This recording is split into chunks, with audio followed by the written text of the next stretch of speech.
voters deliver an historic election night for Vermont Republicans as Senate and House victories crack Democrats' veto-proof majority in the legislature. They voted for balance. They voted for moderation. They told us they can't afford the direction we've been going, and they want lawmakers to set clear priorities, focus on the needs of all working families, small business owners, and communities, large and small. Plus, Incumbent David Zuckerman concedes to John Rodgers in the race for lieutenant governor. And though Harris easily won the state, unofficial election results show more Vermonters voted for Trump in 2024 than either of the last two times he ran for president. That and more ahead on Vermont This Week.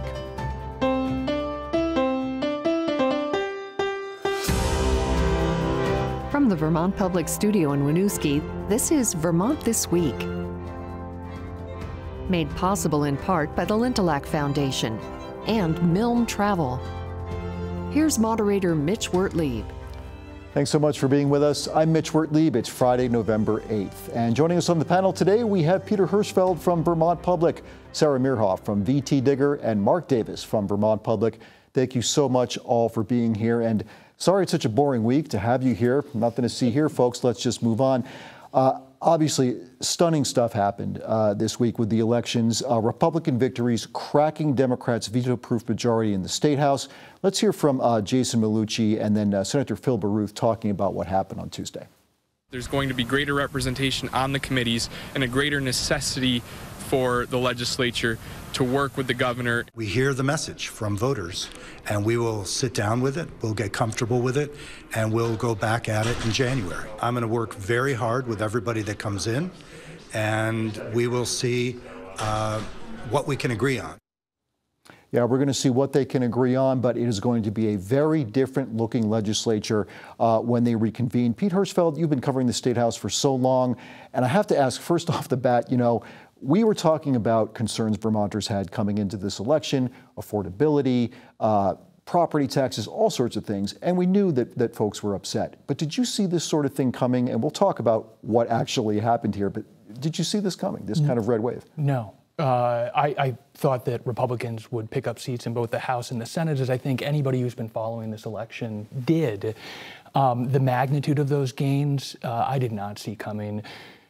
2 years ago, on this show, the Friday after the election, one of the questions we were asking is Vermont becoming a one-party state, right? We saw Republicans drop to their lowest numbers in the House in the history of the state.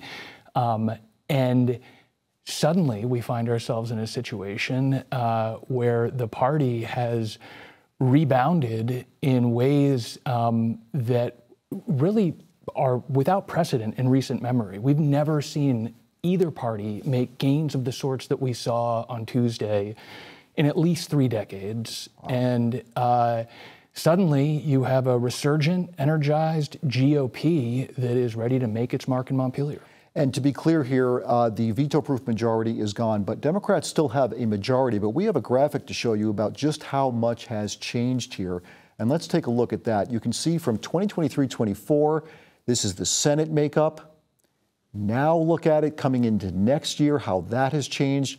It seems even more dramatic when you get to the House numbers. We're going to put that graphic up for you in a moment. Again, 2023 to 24. And now look what's happened. It is a balance. It is really shifted here. Mark Davis, when you take a look at these numbers here, what was driving this, do you think? You know, we talked a little bit about affordability, but what are some of the issues you think really made these gains happen for Republicans in Vermont? I think this is about property taxes, and I think it was about Governor Scott. To the affordability, this is, you know, the education debate, education funding debate that we've seen in the state, the huge increase in taxes that were felt pretty much across Vermont last spring. There was a real moment here, and if ever it was time for a Republican Party to seize on an issue, widespread discontent, the taxes are too high, I think this was their chance. I think it's also impossible to exaggerate how important the influence of the governor here was. Pete did a lot of reporting on this week. He took a far more active role campaigning for candidates in the Senate and the House than he ever has before. He bankrolled them, he campaigned with them, he recruited them in some instances. We haven't seen that from the governor before. It's almost felt like a party of one in some respects. He sort of started to take over the Vermont Republican Party and posted results. Sarah Mearhoff, I have to wonder if it's almost like Phil Scott pretty much knew he was going to win re-election. He did win that handily, but is this an even bigger victory for him? What Mark was just talking about, this effort to get what he wanted to say were more moderate Republicans into the House and Senate, that seems like the real victory here for him. Oh, absolutely. I mean, I don't think there was a legitimate question of whether Phil Scott would win re-election this year. Let's just be honest about it. And he indeed even blew his former election margins out of the water. I just did a story that's coming out today on the fact that he won by over 50 points over Esther Charleston. That's stunning. I mean, that is a gigantic margin. And we've talked so many times about the fact that Governor Scott is the most highly approved governor in the country, according to numerous polls. But yeah, absolutely. The real bet that he made this year was selling the message to Vermonters. You like me so much? Well, my agenda can't happen if we continue with this Democratic supermajority. You have got to get allies of mine into the State House. And it worked. I mean, the evidence is very clear. I want to stick with you on this, though, but then I want to open it up to the rest of the panel here, because this is very interesting now. We talked about property taxes, tons of sticker shock throughout the state, no matter whether you're Republican or Democrat. Folks are upset about this, and it's a lot of money to pay for property taxes tied to education funding. But now the governor has what he wants, this balance. Now, isn't the ball in the Republicans' court to some extent, and Governor Phil Scott? What have you heard him say about what his solution might be? You know, what's so funny is that when I asked his campaign manager, Jason Malucci, about this, he said that, well, that's going to be coming in the next couple of weeks. We've got to meet with the policy staffers and talk about those policy proposals. So throughout this campaign cycle, to be frank, I have not heard those concrete policy proposals of how to actually address these issues. But you're right, and that's exactly what Democratic leaders said in a pretty bristly way in their statements this week, I would say, that, you know what, you wanted, Phil Scott, you wanted equal weight at the table, you got it, and now you have to actually show up with some plans. Jason Malucci, I asked him to respond to those same things that Democrats were saying, because that's been the line, right? Phil Scott has been telling you for 8 years that the only reason he can't forward his affordability agenda in Montpelier is because of this darn Democratic supermajority that's standing in his way. And Democrats, like you say, hey, he's got no more excuses. Jason Malucci said the governor is happy to embrace that responsibility, but he needs Democrats to work with him in ways that they have not in the past. So there's still that asterisk there, right? That Phil Scott is going to say, we can do this, but there are going to be instances where he says, and you're going to have to do it this way, or it's not going to work. The administration, Phil Scott, his people have been extraordinarily powerful messengers, right? We see this guy having highest approval marks in the country year after year after year, despite health insurance premiums more than doubling during his time in office, despite the cost of a house in Vermont almost doubling, despite the education fund going up by $800 million. So they've got a lot of tricks up their sleeve in terms of how they're going to proceed these next few months. And I can assure you they have contingency plans if things don't go exactly the way they want it to. Yeah, he turned that word supermajority into a sort of a household term in Vermont. I doubt most people a couple of years ago were familiar with that idea. It's going to be interesting to see how he operates with allies, with the critical mass of Phil Scott Republicans, I think, for lack of a better word, those approval ratings that we've talked about for years. There's sort of always been this question, well, where are Phil Scott's coattails? If he's so popular, why can't he drag other people with him? Where are his successors? Where might other people be to take the mantle from him when the time comes? We might start to see that now. We're going to talk a little bit, I think, about the lieutenant governor who fits into this category as well. But to see a governor operate with people who are aligned with him, who owe their office to what he's done, I think is going to be fascinating to watch. I also just want to jump in on the note that Pete hit on about messaging.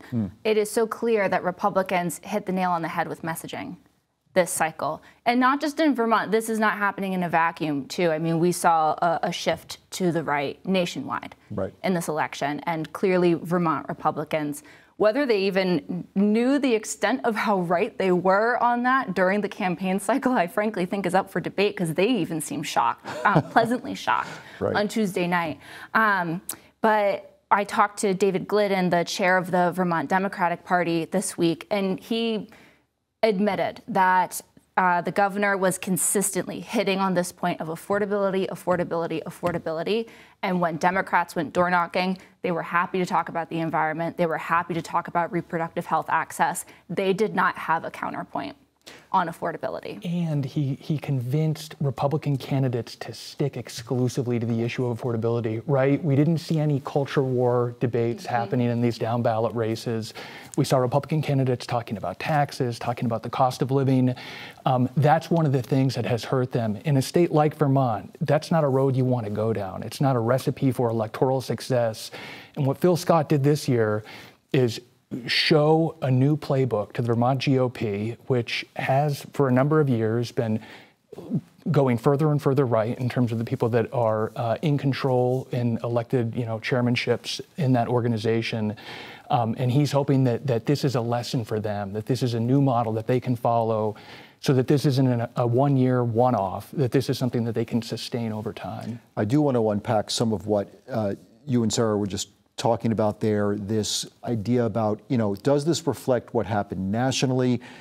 I have some doubts about that. There were what I call Vermont Republicans, and then, of course, what we saw happen nationally. We can get into that in a moment. I do want to talk about David Zuckerman, too, but quickly before we, get off this topic of what the legislature will look like in 2025, I want to know from all of you if you think that this change here is going to have any impact on the race for House Speaker, because we saw an odd challenge from independent Laura Sibilia of Dover, saying that she would like to challenge Jill Krowinski for the House Speakership. This is something that the people don't vote on. It happens in the legislature. Is there any chance now that that's not such a long shot for Sibilia? Sarah? I think that with the shift that we saw, that definitely the probability has changed. I think also that Representative Sibilia, she's not a Republican, and I would not say that she's a universal friend of all Republicans in the building. And so I would not place my money on 100% of Republicans getting behind her easily. That being said, clearly, I think there is a message that was sent to Vermont legislative leadership that it was almost, I would say, a referendum on the track that they have been taking over the past 2 years.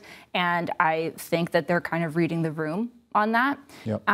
The other thing is that in these down ballot races, I'm quite shocked actually how many longtime incumbents and committee chairs were unseated, and those are allies of Speaker Krowinski's. And that's interesting. And so I would be thinking very hard about that, frankly, if I were on her leadership team. Are you thinking about folks like Chris Bray, for example, and some others? From the Senate, but Diane Lampfer was unseated. She's the chair of House Ways and Means. We could go down a whole other rabbit hole about the loss of institutional knowledge. I mean, Senator Jane Kitchell willingly retired this year.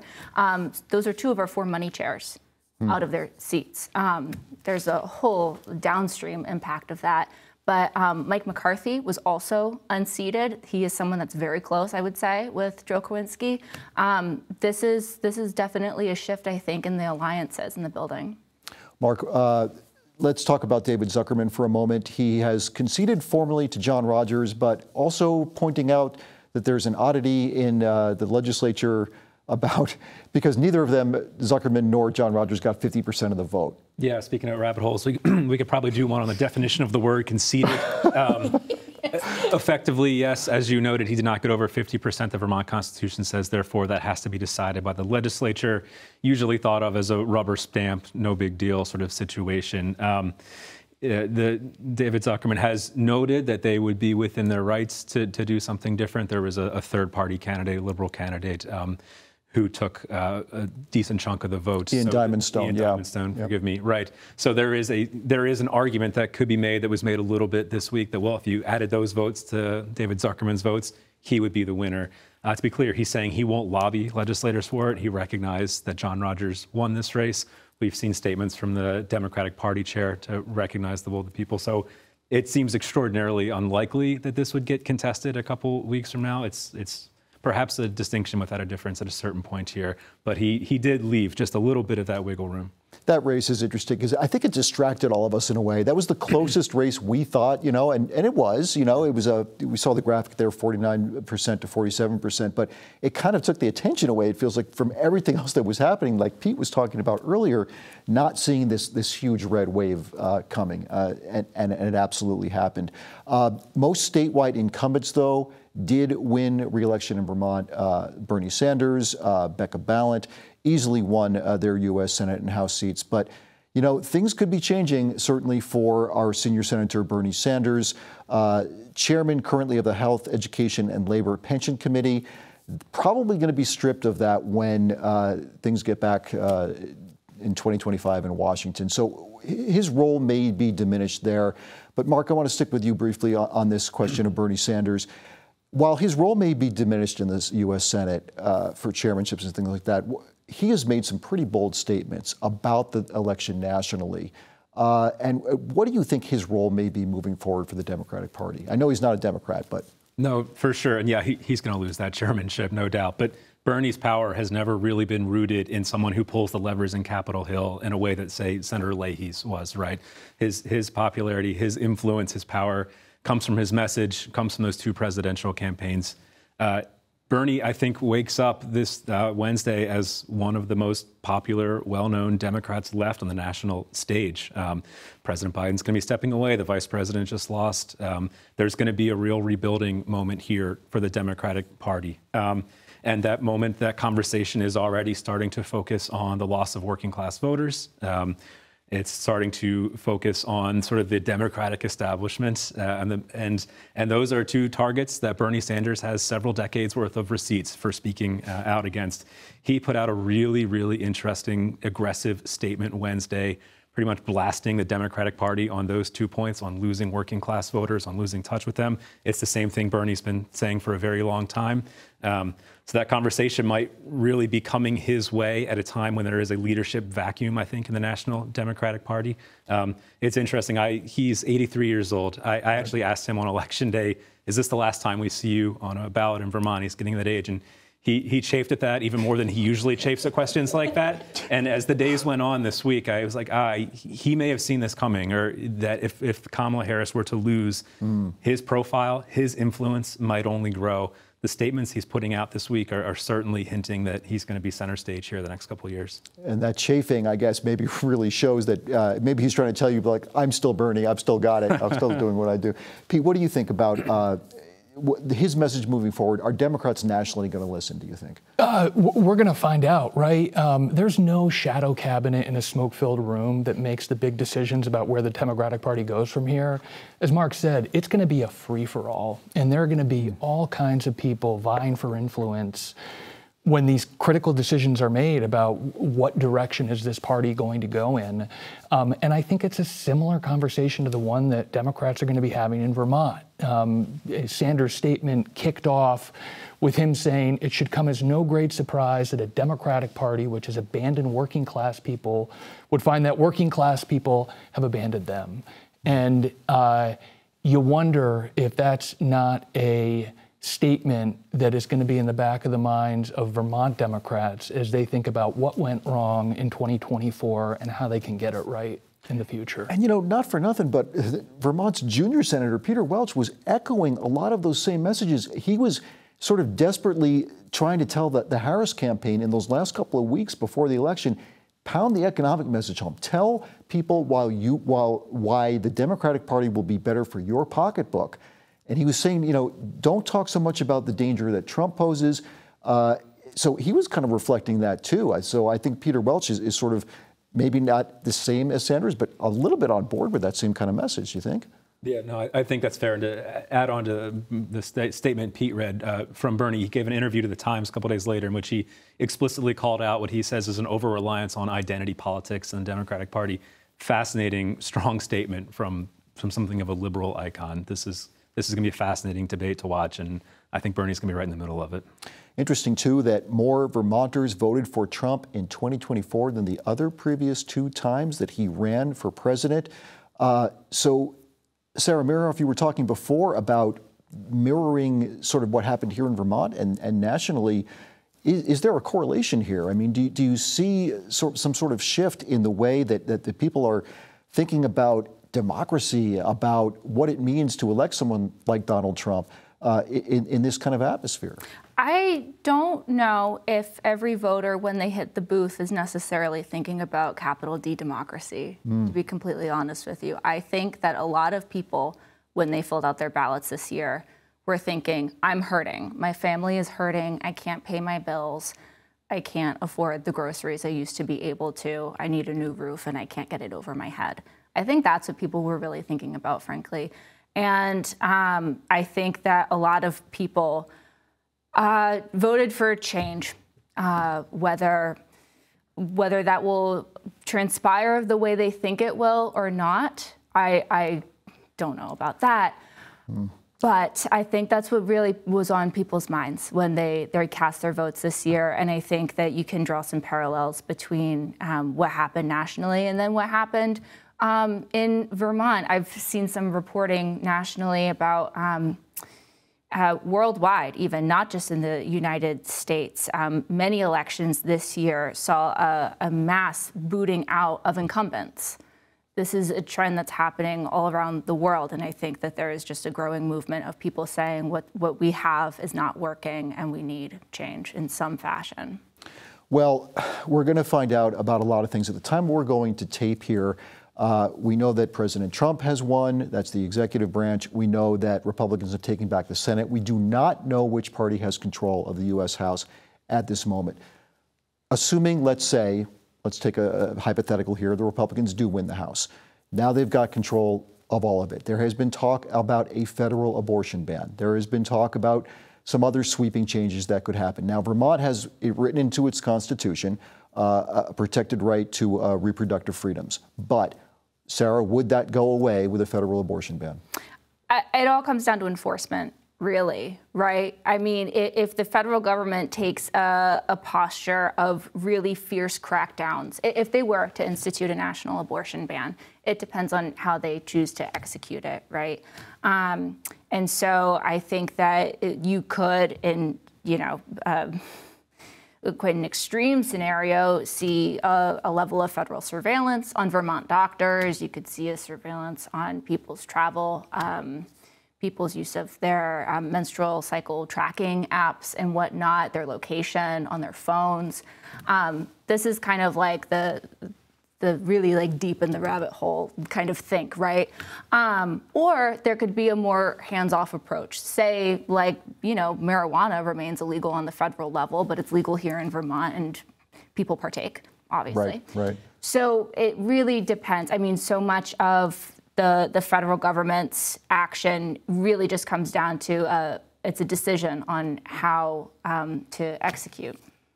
Well, there's also talk about ending the Department of Education, things like that. So, again, there could be some big changes coming. Yeah, I mean, and we've also heard about the biggest mass deportation in the history of the United States. We have an agriculture economy in this state, the dairy industry in particular, that is in many ways almost wholly reliant on the labor of Vermonters who are not in this state legally.